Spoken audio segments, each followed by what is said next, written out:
This is the Stephen A. Smith Show podcast. I'm Stephen A. What's up, everybody? Welcome to the latest edition of the Stephen A. Smith Show, coming at you as I love to do every weekday over the airwaves of ESPN Radio, 250 plus markets across the United States of America, plus ESPN Radio on Sirius XM Channel 80. Got a lot of stuff to get into today. Got a draft that's taking place in about 48 hours, so a little over 48 hours or so. The New York Knicks have the 9th pick overall. The Clippers, the Los Angeles Clippers, have the 12th and the 13th pick overall. The Los Angeles Lakers, I believe their pick is like 25th. Okay, so it's going to be real interesting talking about them, who they should draft. Got some dude, Kevin Hooter, or whatever the hell his name is, out of Maryland. Some 6'7" shooter that, according to my man Broderick Turner, does a great job for the LA Times.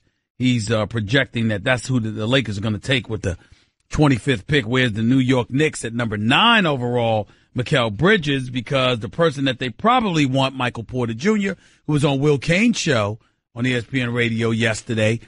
This guy is expected to be drafted 8th overall by the Cleveland Cavaliers. We shall see. We shall see. We got that to get into today. Reggie Miller shooting down the Knicks free agent prospects. I'll get into that a little bit later as the show progresses. Of course, the Giants, Saquon Barkley, to appear in ESPN's The Magazine's annual body issue. I got something to talk to y'all about that when it comes to the body issue. Some of these dudes in ESPN, The Magazine. I just got something to talk about that. But I got something to say about that. Just brace yourself, okay? I won't bring that up just yet. But brace yourself for what I'm going to say about that damn issue. That ESPN, the body issue. Okay. Let me just point that out. And of course, Gennady Golovkin, agreeing to fight Canelo Alvarez. LA Times wrote an interesting story about that today. I'm definitely going to talk Lance Pugmire, from the LA Times. He wrote an interesting story about that today. I'm going to, talk about that a little bit later on the show. Plus Errol Spence Jr., IBF welterweight champion of the world. He'll be on with us in hour number 2. So we got a lot to get into, no doubt about that. Looking forward to having those conversations right here with Stephen A. on Stephen A. Smith Show, ESPN Radio. First order of business, however, is news emanating out of Houston, which is news to some of you, ain't news to me. According to our very own Adrian Wojnarowski, Chris Paul is planning on staying in Houston. Obviously, Adrian Wojnarowski knows what he's talking about. It's something I said for weeks now. Something I said a few days ago. And obviously when you think about Chris Paul, it is what it is. The reality of the situation is clear. Chris Paul isn't expecting to go anywhere because Chris Paul is incredibly happy in Houston. No state income taxes in Texas. That means in the city of Houston, Texas, you ain't got to pay no state income tax. You're talking about, what is it? Anywhere from an 8 to a 12% jump on your income, your take home income. I think that matters. I don't know about the rest of y'all, but it would matter to me. Make no mistake about it. I get to bring that extra money home. That means a lot to me. And I'm quite sure it means a lot to Chris Paul. So we got to throw that out the way and appreciate that for what it is and just move forward in that regard. But we'll take this a step further. And we'll take it a step further from the standpoint that Chris Paul wants to stay in Houston. Ladies and gentlemen, y'all might think about the $150 to $200 million that Houston's going to have to pay him. You might ask yourself, at 32 years of age and injury prone, particularly when it counts in the postseason, is he worth those dollars? That might be the angle that y'all are exploring. That might be the kind of thing that you're thinking about. And I'm not poo-pooing that. I'm not knocking that. I understand. Because at 32 years of age, coming off an injury, a hamstring injury, Game 5 of that Western Conference Finals, could have happened to anybody, but seems to happen to him at the most inopportune of times. Since he's not getting any younger, since this is a thoroughbred league, since you have individuals in this league that are younger, more spry, can run up and down the court, plus they're taller, they're longer, you gotta wonder, okay, what kind of money should Houston give CP3? Let me be the first to tell you. There's not a debate in this fight. You got to pay CP3 whatever Houston agreed to pay him when he agreed to come to Houston last year from L.A. That's what the hell you got to pay CP3. It's just that simple. Because there's nothing that CP3 did that would discourage you from trading him based on what you saw from the Houston Rockets this year. Best record in basketball, home court advantage, when he was on the court together with James Harden and Clint Capella, I think their record was like 51-3. They went to the conference finals. They had a 3-2 lead on Golden State, the reigning defending NBA champions, before Chris Paul went down, which to me elevates his value, not diminishes or compromises it. Now, obviously, there's reasons to have some level of trepidation because, my goodness, why do I want to pay you if all you're going to do is get hurt on me when it counts? But a hamstring pull could have happened to anybody, y'all. I was on the phone with Allen Iverson that day, the day of Game 6. I was on the phone with Allen Iverson. Allen Iverson said, look, man, Chris Paul ain't coming back. So what are you talking about? I said, he won't be back for Game 6, but Game 7. He said, my man, Chris Paul ain't coming back. He said that injury itself is a minimum of 2 to 3 weeks. Minimum. He ain't coming back in a couple of days, Stephen A. It ain't happening. And sure enough, Allen Iverson, basketball analyst wannabe, evidently. He was right. He was right. But again, that's the story to everybody else. Let me tell you what the story is to me. How Chris Paul is more interested in Houston than he is in L.A. or New York. How LeBron James is more interested arguably in Cleveland or Philly than he is in New York. How Paul George, New York ain't even crossed his mind. See, these are the kind of things I'm paying attention to because when I think about the media capital of the world, or the penultimate media capital of the world, which is second. Well, I shouldn't say penultimate because second, that means second to last. And I didn't mean that. I'm talking about second. In second place. That would happen to be the City of Angels, Los Angeles, California. And when I think about LA and I think about New York and I think about the fact that the superstars aren't salivating at the opportunity to come here, this is a problem. It's a problem. Now, the New York Knicks case is very depressing. Because they stink. And I'm talking record-wise. Me personally, I like a lot of people within the organization. I happen to like Steve Mills.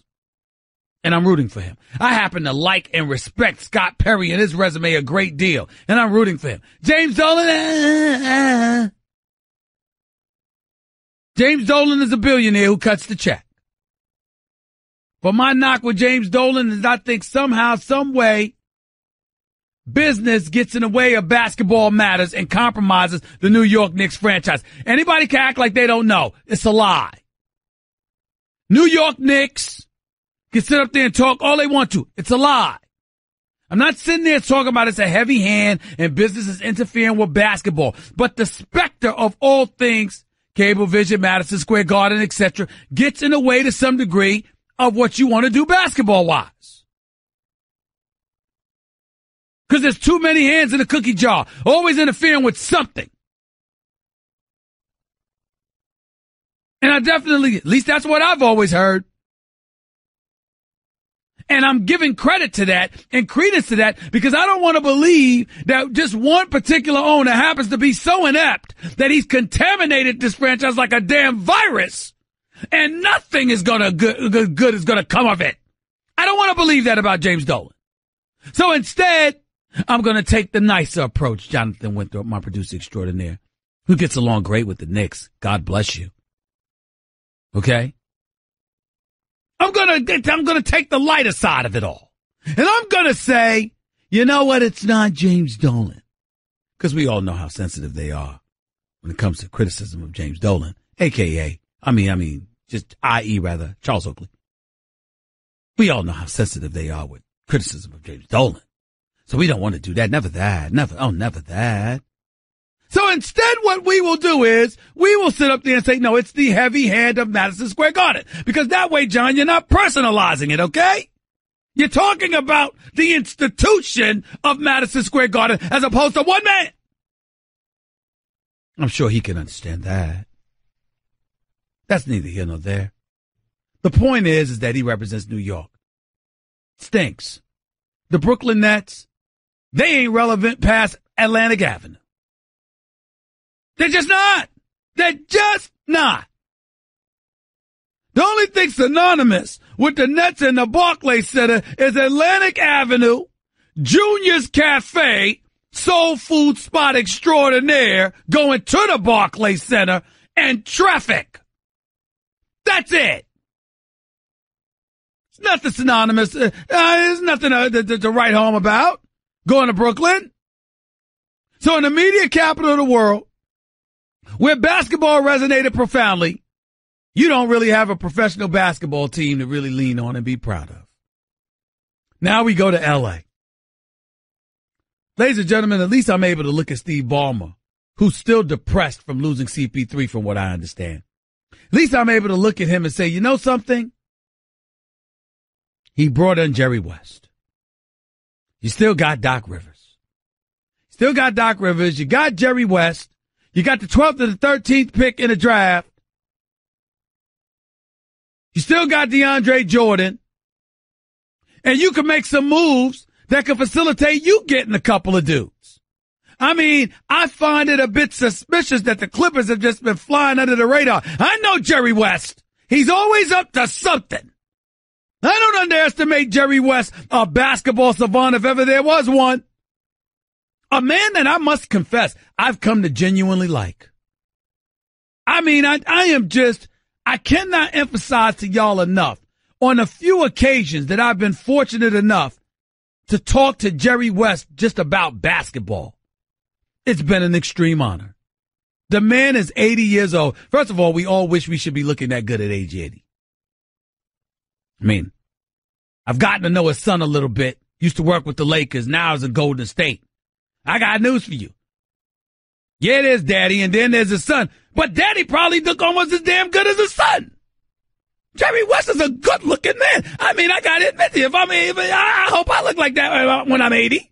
First of all, one thing is clear. I won't have nearly as much hair as him. I have no shot at that. I mean, I already got less hair than him. But Jerry West is a basketball savant, in all seriousness, and you know he's plotting something. And Doc Rivers knows a thing or two about basketball as well. He is a champion after all. You know he's plotting something. And Steve Ballmer has got bucks the Lakers could only dream of having. Even though they all have to play relatively the same. Which brings me to the Lakers. Regurgitating and reiterating the same point, and I'm going to stay on it until all of free agency is over. Magic Johnson has got to deliver. To be the Lakers, to have that tradition, to have the purple and gold as your backdrop, to be the star-studded franchise that you are, and to literally and legitimately have a shot at two of those stars, and a third basically has asked to be traded to you.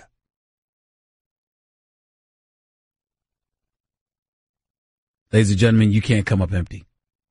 And by the way, as an aside, I apologize. I know that James Dolan and MSG, they sold Cablevision. I apologize for that. Just forgot to mention that. They sold Cablevision. So I shouldn't say Cablevision. But I got to tell you something. You Magic, you got to figure out a way. I mean, and I just want y'all out there who love basketball, who pay attention to history and tradition, who knows the allure of the Lakers, who knows the greatness of Irvin Magic Johnson. Ladies and gentlemen, I just want y'all, especially folks in LA, I just want y'all to think about this for a second, because this is very, very important. I want you to take a deep breath. I want you to take a sip of some natural spring water. And I want you to close your eyes and think about this. We are talking about the Lakers. Laker Nation. That purple and gold. 16 championship banners hanging from the rafters. Statues all outside of the Staples Center. Jerry West and Shaq. Kobe's going to be next. And Kareem, Magic. Even Oscar De La Hoya has a statue out there. Chick Hearn, the famed announcer for the Lakers, got a statue out there. I don't know if there's any room for the damn statues they could put out there. This is star-studded stuff. These are the Lakers. And it's a free agent summer. And you haven't made the playoffs in 5 years. and Irvin Magic Johnson had $70 million in cap space, enough to bring on board 2 max players, while at the same time you got the sunshine and the palm trees and everything from LA Live to Venice Beach to Melrose to La Brea, Wilshire, Rodeo Drive. I mean, they got it all. And you come up with nothing. Can you imagine how that's going to look? Because you know what everybody's thinking, right? See, if this were Jim Buss, we'd expect nothing. Other than to find him at Hooters, we'd expect nothing. We wouldn't expect anything from Jim Buss. But if we look at the Lakers and you hear the name Irvin Magic Johnson, and he's the one that makes the decision and he makes the call, and he's the one with the license to go out there and recruit, and he comes back with nothing. Do y'all understand the magnitude of that? Do you understand how that would demoralize Laker Nation? I gotta admit to you, I'm scared. I'm scared if that happened. I'm rooting for my man Magic Johnson. Well, let me stop lying. I'm rooting for myself too. Where the hell you think I want to be? So understand, there's a lot at stake. And we got to see what he's going to do. LeBron, Paul George, Kawhi Leonard, in my estimation, Magic's held it down if he gets 1. He succeeded if he gets 2. If he pulls off the trifecta, he's the Magic Man. If he ends up with nothing, the pressure doesn't begin to describe the state of affairs associated with Laker Nation. 888-SAY-ESPN. It's 888-729-3776. That's just one item I want to get into. Another item I want to get into is Jay-Z connecting with Puma.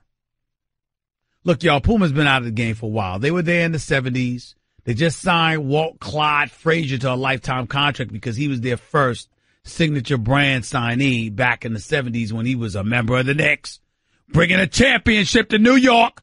Little did we know that would be the last time. I'm 50. Ladies and gentlemen, at that time I was 5 years old. 5. That's how long ago it was that the New York Knicks have given me a reason to celebrate. But I digress. My point is, Clyde Frazier was their original brand representative, essentially. And now Puma's trying to get back into the game with the basketball shoes and beyond. They signed him to a lifetime contract. They signed Jay-Z on board as their creative director. And everybody thinks that Jay-Z's going to change the game. I hope he does. I root for my brother. But I'm reluctant to believe that that's going to occur. I think that Jay-Z will bring attention to the Puma brand. They'll be great when it comes to the hip-hop industry. But when it comes to actual basketball shoes, particularly being worn by 7-foot, 250-plus pounders like DeAndre Ayton and Mo Bamba, I'm not so sure. I'm just of the mindset, not that Mo Bamba's with Puma, was with Puma. I think it's DeAndre Ayton. Is it Mo Bamba? I think it's DeAndre Ayton. It's Zaire Smith and Bagley, and Marvin Bagley out of Duke. I don't know if they're going to wear Pumas on the basketball court. They might wear it to style and profile while they're hanging out. I don't know if they're going to wear it on the basketball court. So it's going to be real interesting to see what Jay-Z's able to pull off with that. I don't think that, Puma's in the same family as Adidas. Nike's king. I just don't know what to expect. I don't know what to assume about these boys. Time will tell. I'll have to wait and see.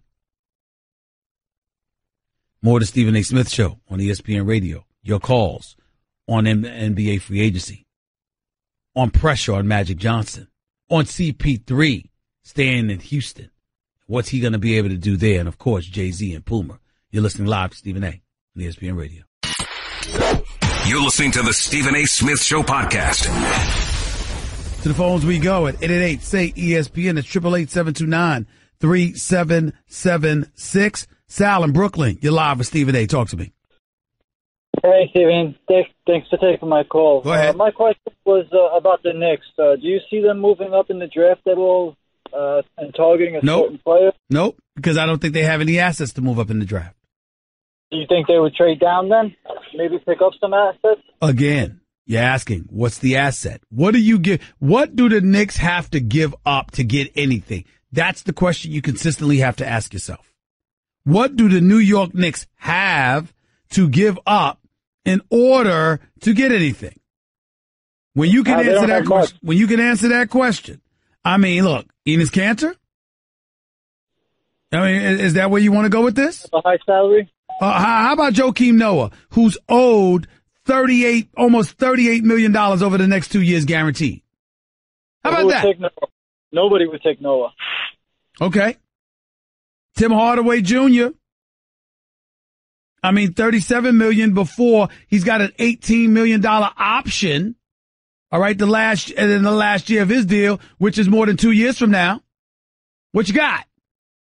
They don't have much. I was just asking to maybe take that number 9 pick and maybe get. Let me tell you what the Knicks' only hope is right now. They better hope and pray Kristaps Porzingis comes back healthy at some point next season. So the summer of 2019, you're able to look at him and say, look at who we have for you to play with to a marquee free agent out there.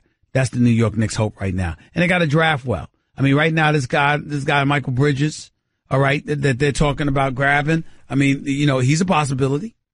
You got to hope that whatever young pick that you grab onto, that they have some promise and they show some promise. Because if you don't have that going for you, what do you have? Kid out of Villanova, he can play. Trae Young, how long do you give him? A couple of years before the comparison? Me personally, if I'm the New York Knicks, I take this kid Sexton out of Alabama or Trae Young. I think Trae Young has the potential to listen, is he going to be another Steph Curry? I'm not going to go that far. But I do think that he has the potential. He truly, truly has the potential to light up the Garden because he can shoot long range. And he's a constant threat in that regard. And I think that helps them. And he's a box office attraction. You average 28 in college basketball. I can't ignore that. I got to give you credit where credit is due in that regard. But there were times where I looked at him and I said, he's not that great yet. All right? Appreciate the call, man. Thank you so much. Devin in L.A., you're live with Stephen A. Talk to me. Stephen A. freaking Smith, dude, it's such an honor and a pleasure to speak with you, man. It's an honor, man. Thank you. No, thank you, brother. I swear I appreciate you. It's such an honor. 3 quick names I want to mention to you. Okay. Dr. Jerry West, and the man who lured LeBron out of Cleveland the first time, Pat Riley. Okay. All 3 of those men, Magic Johnson, he learned from the best, man. And I think if anybody could do it, the Magic Man can. So do I. Setting up perfect for L.A. So do I. We couldn't even get an interview or a meeting with none of these boys 2-3 years ago. We couldn't even get a meeting. So it's a pleasure and an honor for us to even be in the conversation. Well, stop right there. You're right. But you know and I know that ain't going to be enough when it comes to Magic Johnson. The expectations are much, much higher. I understand, but back then now we have pieces. You know what I'm saying? We have a future. It's the proof's in the pudding. If we even get mentioned in guys even looking at the Lakers. I remember we couldn't even get a look from none of these boys, and I think he can land Paul George and LeBron in free agency. In all sincerity, I don't think we'll get Kawhi. If we do get him, it's going to be through some type of trade. I just can't see any other team renting him, man. So right now, you think that LeBron and Paul George are coming to L.A.? No doubt, man. You know how they did it in Miami. Let me ask you this question, Devin. What if it doesn't happen? How you going to feel? Well, I'll tell you what, like I said, man, expectations are where they need to be. All I want to say is the young pieces, man, even if it doesn't go through with PG or LeBron, which I doubt. But the girls basically telling you, call me, let's hang out. They done basically said that, man. But all I'm saying is our young pieces, we got some nice young pieces now. Brandon Ingram ain't a scrub. You know, he's got some game. Julius Randle, I mean, people are just forgetting, not even talking about this kid, man. He is a bull. He is coming. I got you. You just sound a little bit too emotional. You and I both know this team is young. You and I both know that Lonzo Ball, let's face reality, man. I mean, when is LA going to wake up and acknowledge that Lonzo Ball disappointed folks? I'm not saying he was awful. Please don't get me wrong. But when you saw what you saw in Jason Tatum, you and I know good and damn well Lonzo Ball was picked for business reasons. He was box office. Okay. But his dad is a hell of a salesman. That's right. Yeah. But listen, how that make you feel? I mean, we understand that his dad is a hell of a salesman. We get all that. But how that make you feel as a Laker fan? Come on now. I mean, we're gonna be real about it. Let's be real about it. Listen, Stephen A. Just because he didn't pan out this year, his father put a tremendous amount of expectations on him. He's a 2-3 year project. Okay. Blank period. Okay, that's fine. That's fine. But like I said, you act like even if they got no one, you're gonna be totally cool with that. And I'm saying that's pretty dicey. That's all I'm trying to say. That's all I'm trying to say. But I appreciate the call, Devin. Appreciate the love. Keep it coming, my man. Let's go to Corey in South Carolina. You're live with Stephen A. What's up, Corey? Hey, Stephen A. I called about a month ago asking if you have watched any film on Ray Spalding and see where he would get drafted at. I did not. I apologize for that. I've been very, very busy, as you know, over these last few weeks covering the NBA playoffs and the finals, and I have not had an opportunity to look at this guy. My apologies. Sir, I think he's going to be a superstar. You know, a lot of people sleep on the boys out of Louisville, and this will get Donovan Mitchell. Mm-hmm. Okay. Yeah. All right. I'm going to ask around about him. I've got my sources in the NBA that have seen him. I can tell you that much. They'll tell me what I want to know about him. That much I can tell you. I appreciate the call, though, Corey. Thank you so much. Derek in Chicago, you're live with Stephen A. What's up, Derek? Yeah, what's up, Stephen A? I got two things for you. Go ahead. And all of this Kawhi, LeBron, and Paul George talk, which action do you expect to happen first? Do you think LeBron is sent back and waiting on Lakers to sign Paul George, or for them to trade for Kawhi? Or do you think LeBron signs with the Lakers regardlessly? I think that if LeBron's going to come to the Lakers, he's going to come to the Lakers regardless. I think Paul George is going to wait to see what LeBron does because Paul George has Oklahoma City backing up the Brink truck for him to give him those max dollars. And he's going to have to turn away that money and Russell Westbrook in order to go to L.A. And I think that if he ends up doing that, it's because he wants to be in L.A. But I think LeBron makes the decision easier for him to leave OKC. Yeah, I agree. If it's going to happen, it's because LeBron makes the decision easier for him to leave OKC.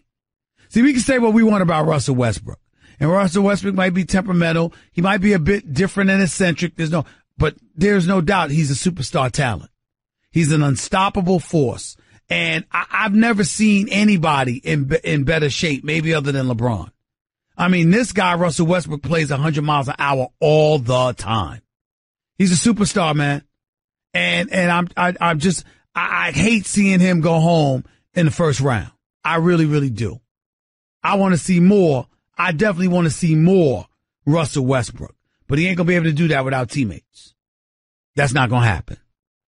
Yeah. And my last thing, is there any hope for the Bulls in the draft and in free agency? Hope for the Bulls? Yeah, in the draft and in to sign somebody. I think when you're looking at the Chicago Bulls, you're thinking about next year. Let's just call it what it is, man. Chicago Bulls are not in a good place. I got a lot of questions about their leadership, to be quite honest with you. A lot of questions about where they are because, you expect more. And they're going to have some cap space next year. They only committed to about $60 million. I mean, and you got to remember, you got to do a couple of things, okay? This kid Markkanen can play. All right. But Zach LaVine, you got to make a decision about him. He's got a qualifying offer. He's looking for a contract extension. So you got to take care of him. You got to take, Markkanen is there for you. You got to decide how much money you want to spend on Zach LaVine so you can ensure how much money you're going to have next year and beyond. Because Zach LaVine can play. All right. All right. Thanks for taking my call. All right. No problem. 888-SAY-ESPN. It's 888-729-3776. More of your calls on NBA free agency, on NFL, on Puma and Jay-Z in a minute. You're listening live to Stephen A. on ESPN Radio. Guess what? You're in the middle of the Stephen A. Smith Show podcast. Damn it, I mean it!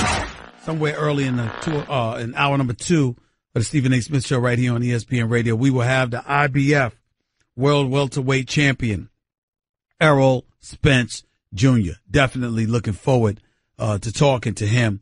One other thing that I wanted to make sure I mentioned and brought up on the show that's going to be open for discussion. Civil rights organizations prodding the NFL to do away with its national anthem policy. Let me say this. I agree. I agree that that's exactly what the civil rights organization should be asking for, but not because of the civil rights organization's positions. Whether that's the Rainbow Coalition or the National Action Network with Al Sharpton, whomever it may be. It's not about that. You know what it's about? It's about the fact that this is futile. The policy is ill-fated. It's not going to work. Let me make sure I'm clear about my position. I am not an advocate of the NFL doing things unilaterally, not negotiating and partnering with their players association and coming up with an agreement that works for both sides. I am not an advocate of unilateral decisions on the part of the NFL. However, there are times where desperate times call for desperate measures and things are a bit different. Here's what I mean. If you are the National Football League, okay, you're too late to the party. You were engaged in what Senator John McCain called paid patriotism. You were taking money from the Department of Defense in the millions to advertise and market the United States military, encouraging recruitment efforts and beyond. That's what you were doing. Well, the NBA was doing it too. Major League Baseball was doing it too. And guess what they did? They made sure they had a policy mandating that you stand for the national anthem. So there was never a controversy because you would automatically be in violation of rules that were already on the books.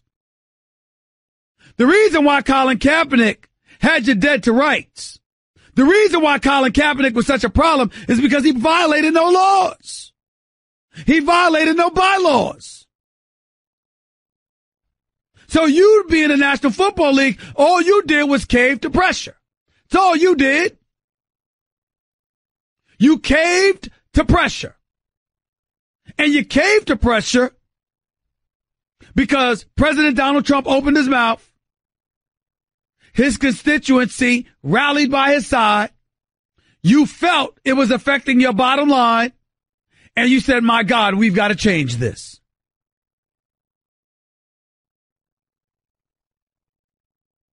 Now, keep in mind, some of those big proponents on behalf of change and supporting Donald Trump's position, Jerry Jones, Dallas, McNair, Houston. That's Texas, ain't it? In the South. I'm just asking. My point to you is primarily this. Cat's out the bag.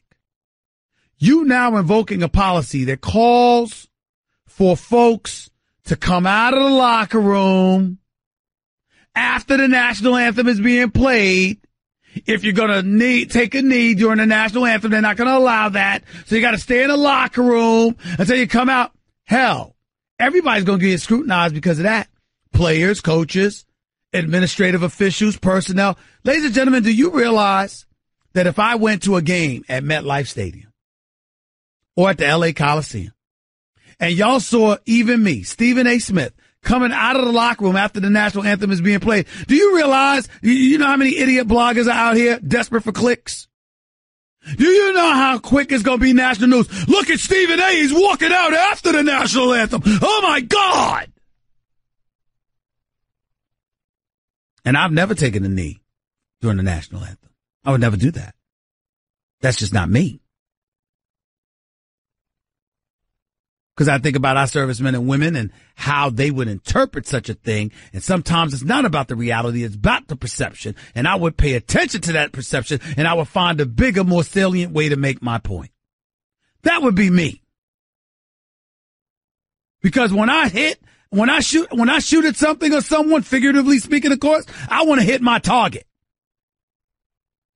I don't want to hit a different target. I want to hit the target I'm aiming for. Colin Kaepernick was aiming for society. He hit the NFL. If I'm aiming for society, I'm going to do something to hit society. That's what I'm saying. Anybody, if I came out of a locker room after the national anthem was being played, Nuno, Jonathan, if I came out of the locker room after the national anthem was being played, how much you want to make a bet within hours? Stephen A. came out of the locker room after the national anthem, and I'm just a media person. Oh, please. This is done. NFL done messed up. They need to eradicate the policy altogether. Get back to the table with the Players Association and come up with a joint decision. Hour number 2 with Errol Spence Jr. up next. That's just a sample of what you'll hear on the Stephen A. Smith Show. Weekdays at 1 p.m. Eastern on ESPN Radio and the ESPN app.